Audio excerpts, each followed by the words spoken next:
Bulletin के आगाज में आपको बताएं, वजीर आजम शहबाज शरीफ का कमजोर और मुतवस्सत तबके को रिलीफ फराहम करने का इंदिया। पेट्रोलियम ज़खायर और बचत इकदाम पर जायजा इजलास से खिताब करते हुए वजीर आजम ने कहा, मौजूदा मुश्किल सूरत हाल में मुआशी तौर पर कमजोर तबके को अकेला नहीं छोड़ेंगे। बचत इकदाम से हासिल रकम डिजिटल निज़ाम इस्तेमाल करके जल्द ही आम आदमी तक पहुँचाएंगे। इजलास को ईंधन की बचत के लिए हुकूमती इकदाम, आइंदा की तजावीज़ और मौजूदा स्टॉक पर तफसीली ब्रीफिंग दी गई। इस्लामाबाद से उस्मान खान रिपोर्ट करेंगे। वफाकी हुकूमत का इलाकाई कशीदगी से मुतासरा मुतवसत और गरीब आवाम को रिलीफ देने पर गौर। पेट्रोलियम ज़खायर और बचत इकदाम पर जायजा इजलास को बताया गया कि सूबाई हुकूमतों के साथ मिलकर मुमकिन रिलीफ के लिए रवाबित जारी हैं। वज़ीर आज़म ने इजलास से खिताब करते हुए कहा कि कमजोर और मुतवसत तबके को मजीद रिलीफ फराहम करने के लिए कोशा है। माशी तौर पर कमजोर तबके को अकेला नहीं छोड़ेंगे। मौजूदा हालात में कुर्बानी का सिलसिला हुकूमती अखराजात में कटौती करके शुरू किया गया। तेल की कीमतों में इजाफे की तजावीज़ को बारहा मुस्तरद किया। शहबाज शरीफ का कहना था कि बचत इकदाम से हासिल रकम अवामी रिलीफ के लिए बिरोकार लाई गई। डिजिटल निज़ाम इस्तेमाल करके रिलीफ आम आदमी तक पहुँचाएंगे। आलमी बहरान के बावजूद बर वक्त फैसलों से ईंधन की फराहमी में तातुल नहीं आने दिया। पाकिस्तान खित्ते में अमन के हवाले से सिफारती महाज पर भरपूर कोशिशें कर रहा है। इजलास को बताया गया कि मोटरसाइकिल और रक्षा रखने वालों की रजिस्ट्रेशन जल्द मुकम्मल की जाएगी। वज़ीर आज़म की बचत और सादगी मुहिम पर अमल दरामद यकीनी बनाया जा रहा है। मुल्क की जरूरत के लिए ईंधन के मुनासिब ज़खायर मौजूद, आइंदा के लिए भी इंतजाम किए जा रहे हैं। हाई ऑक्टेन पर लेवी में इजाफे से जेट फ्यूल की कीमतों में तब्दीली नहीं आई। मुल्क की जरूरियात को पूरा करने के लिए अद्वियात का भी वाफर ज़ख़ीरा मौजूद है। आइंदा के लाहे अमल के हवाले से तजावीज़ भी इजलास में पेश की गयी। FPCCI ने मुमकिना स्मार्ट लॉकडाउन की सख्त मुखालफत करती है। SM तनवीर ने कहा कि मार्केटों की बंदी से मुतालिक एक जाली नोटिफिकेशन बना और चल गया। मालूम किया तो पता चला कि ड्राफ्ट है, फैसला अभी नहीं हुआ। हुकूमत जब भी फैसला करे सोच कर करे। लाहौर में न्यूज़ कॉन्फ्रेंस करते हुए कहा कि पाकिस्तान को ऑयल पूरा मिल रहा है। रोशन डिजिटल अकाउंट के जरिए पाकिस्तान का पैसा वापस लाएं।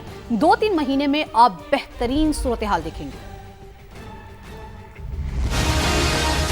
एक फेक नोटिस बना और मार्केट में चल गया। इस्लामाबाद ने कांटेक्ट किया, पंजाब गवर्नमेंट से भी कनेक्ट किया तो पता चला कि एक जस्ट अ ड्राफ्ट है, अभी नोटिफिकेशन ऐसा कोई इशू नहीं हुआ। गवर्नमेंट से एक ही डिमांड है, जब भी कभी इस तरह की बात सोचें स्टेक होल्डर्स से मशवरा करें। अभी भी जो 10 बजे की भी जो हमने पाबंदी लगाई है वो भी ख़त्म करें। हमें मालूम है कि ऑयल की कीमतें बढ़ गई हैं दुनिया में, तो हमारी गवर्नमेंट ने भी तो ऑयल की कीमत बढ़ा दी है। फौरी तौर पे लॉन्ग टर्म इंडस्ट्रियल पॉलिसी दें। जब तक लॉन्ग टर्म पॉलिसी आप नहीं देंगे हम कोई भी आदमी काम नहीं करेगा। यही वक्त है हमारे को कारोबार चलाने का और यही वक्त है पाकिस्तानियों को भी समझने का। मेरी कैलकुलेशन से 8 से 10 बिलियन डॉलर तो हर साल दुबई जाता था। जो पैसा वहाँ पर पड़ा हुआ है आप वापस लेकर आए। रोशन डिजिटल अकाउंट में दाने पैसा पाकिस्तान वापस लेकर आए। इस वक्त सेफ हेवन आपका मुल्क ही है, यहाँ ही जीना है, यहाँ ही मरना है। आमना हुर्मुज़ की बंदिश से महंगाई तबाही मचाने को तैयार। तेल के बाद खाद के बहरान के खतरात भी बढ़ गए। मामला जल्द हल ना हुआ तो दुनिया को खुराक की शदीद किल्लत का सामना भी करना पड़ सकता है। महंगाई का नया तूफान मुंह फाड़े खड़ा है, क्योंकि दुनिया के लिए लाइफ लाइन आमना हुर्मुज़ की बंदिश के बाद तेल से ज्यादा खाद का बहरान सर उठा रहा है। नतीजा फूड सिक्योरिटी खतरे में है। ईरान, सऊदी अरब, बहरीन और कतर यूरिया 1/3 जबकि अमोनिया का 1/4 दुनिया को फराहम करते हैं। अब जाहिर है ये वो अवामिल है जो दुनिया भर की आधी से ज्यादा खुराक बनाने में इस्तेमाल होते हैं, और जब यही दस्तयाब नहीं मिलेंगे तो ज़रात मुतासिर होगी, जिसका बराह रास्त असर खाने पीने की अशिया पर पड़ेगा। सिर्फ मिस्र की बात करें तो खाद की कीमत $485 से $665 फी टन तक जा पहुंची है। साफ नजर आ रहा है खाद मुसलसल महंगी हो रही है। किसान कम खाद खरीद कर थोड़ी फसल उगाएगा, नतीजा ज्यादा महंगी खुराक। मशरिक़ वस्ता की सूरत हाल और पाकिस्तान की सालसी के मामले पर आज ऐवान सदर में एक और बैठक होगी। सदर मुमलिकत आसिफ अली जरदारी इजलास की सदारत करेंगे। वजीर आजम शहबाज शरीफ और अहम वफाकी वज़रा शिरकत करेंगे। अस्करी और सूबाई क़यादत की भी शिरकत मुतवक्के है। तो मशरिक़ वस्ता की सूरत हाल और पाकिस्तान की सालसी के मामले पर आज ऐवान सदर में एक और बैठक होगी। सदर मुमलिकत आसिफ अली जरदारी इजलास की सदारत करेंगे। वजीर आजम शहबाज शरीफ और अहम वफाकी वज़रा शिरकत करेंगे। बिल्कुल, इसी मामले पर बात करने के लिए तज्ज़ियाकार आबिद लतीफ़ साहब हमें ज्वाइन कर चुके हैं, उनसे हम बात करेंगे। आबिद साहब बहुत शुक्रिया। आबिद साहब, अमेरिका ईरान के दरमियान सालिसी के लिए इस वक्त सऊदी अरब, तुर्की और मिस्र ने भी पाकिस्तान पर मुकम्मल हिमायत का ऐलान किया है। पाकिस्तान का किरदार इस वक्त बड़ा अहम है। अगर ये सालिसी कामयाब होती है तो मशरक़ वस्ता की जो जियो पॉलिटिक्स है उसमें क्या बड़ी तब्दीलियाँ आ सकती हैं आपके मुताबिक? जी बहुत शुक्रिया मुझे इनवाइट करने के लिए। देखिए जी, जियो पॉलिटिकल टेक्टोनिक प्लेट्स तो बिल्कुल हिल के रह गई हैं जी, क्योंकि जो इस रीजन का जियो पॉलिटिक्स था, जिस तरीके से इस रीजन के अंदर एक डोमिनेंस थी एक सुपर पावर की, और जैसे क्योंकि ये वो रीजन नहीं था जहाँ पे सुपर पावर्स की कंटेस्टेशन को कहा जाता था कि यहाँ पे हो रही है, क्योंकि यहाँ पे एक ही सुपर पावर बहुत डोमिनेट करती थी। आप अगर पैसिफिक ओशन की बात करें तो वहां पे एक कंटेस्टेशन थी, एक कंपटीशन था दो सुपर पावर्स के दरमियान में, लेकिन यहाँ पे नहीं था। तो अब यहाँ पे जिस तरीके से उस सुपर पावर का इन्फ्लुएंस बहुत ही रिड्यूस और डिमिनिश होता हुआ नजर आ रहा है, वो एक बहुत बड़ी चेंज होगी जी।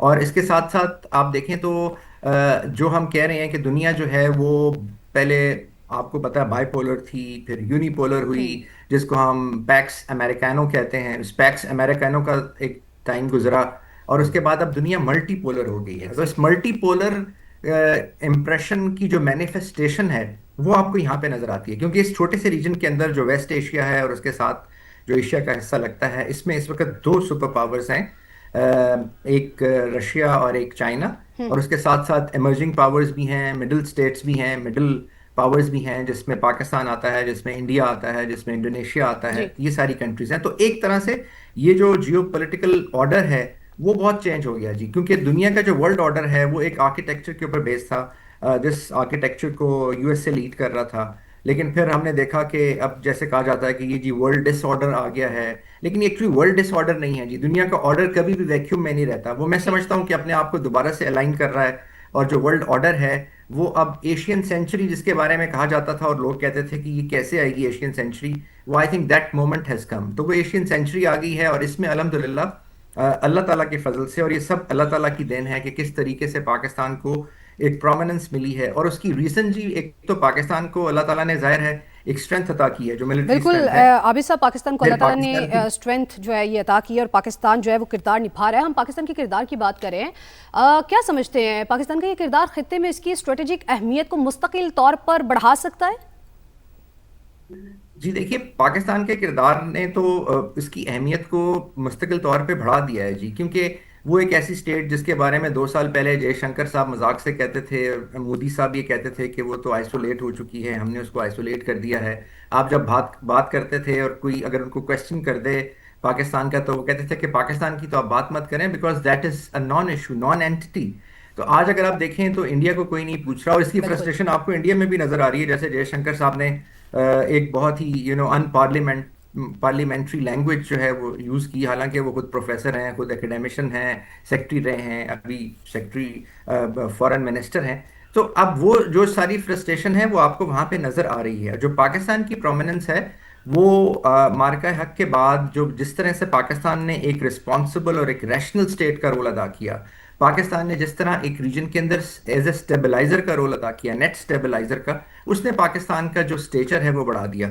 और पाकिस्तान ये जो रोल अदा कर रहा है जी, ये पाकिस्तान खाली ये इस दौर आप कह लीजिए कि खाली इस कॉन्टेक्स्ट में नहीं है, पाकिस्तान ने अपने रीजन से बियॉन्ड ये सारा कुछ करके दिखाया, और लोगों का अब ट्रस्ट है, कंट्रीज का ट्रस्ट है, क्योंकि पाकिस्तान की सिंसेरिटी और पाकिस्तान की जो पॉजिटिविटी है इन जियो पॉलिटिक्स वो स्टैब्लिश होगी।